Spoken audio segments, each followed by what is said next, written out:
Greetings everyone, Archimedes here, and welcome back to another Brick-Filled LEGO video. Today, we're going to be talking about how to make easier modular base designs. What I mean by modular designs is a kind of base that has many levels that are easily accessible. For example, you can pull apart the floors. In short, this idea revolves around these base plates. Whether small or large, flat or textured, base plates are everywhere. We get them in sets, or maybe we buy them from Lego.com to base our models. But we only use them for really just that one purpose. We stick them as a flat surface to run our minifig armies on, or what have you. Now, when one would usually build a modular building, for example, a modular house set that one would get from Lego.com, there would be the second floor, or whatever, that would pull off, would be just a whole bunch of plates built together, something like this. Because Legos have the holes on one side and the studs on the top, they would rest on some sort of smooth plates, which would allow you to easily pull off the top and allows you to access the inside. This technique is fabulous if you have a lot of plates, but if you don't, it can be very hard to make these multi-tiered, easily accessible buildings.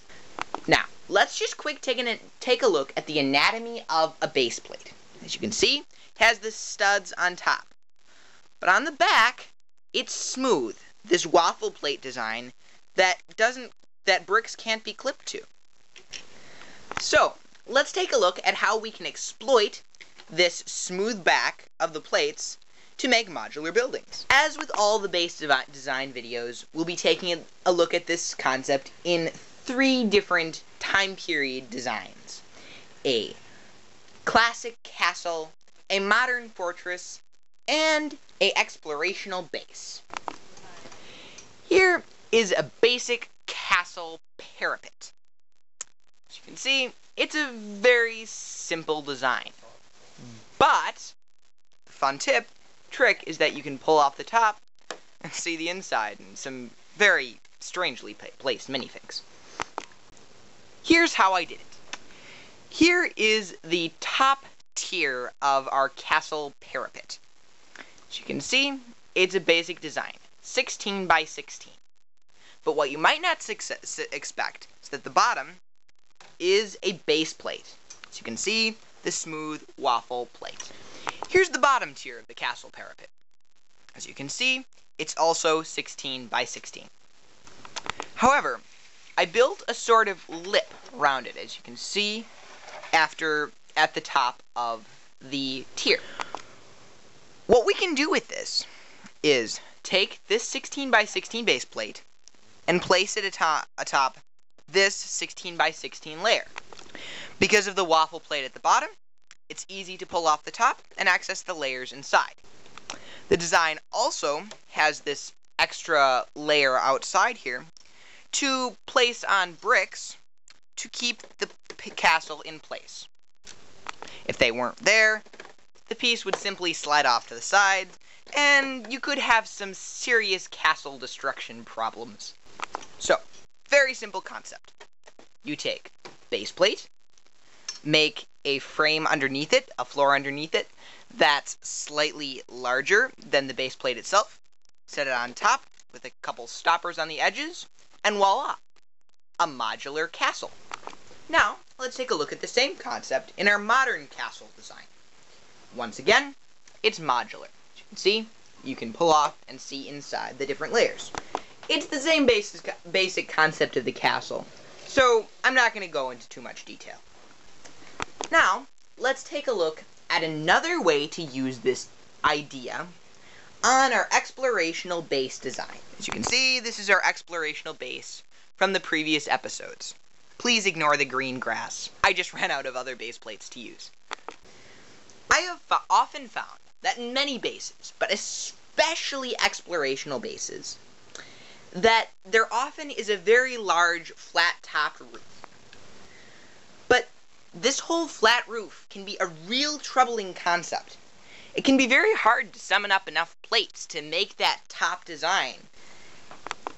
And yet, it often can be very essential to a good design. Once again, we fall to a very simple solution using base plates.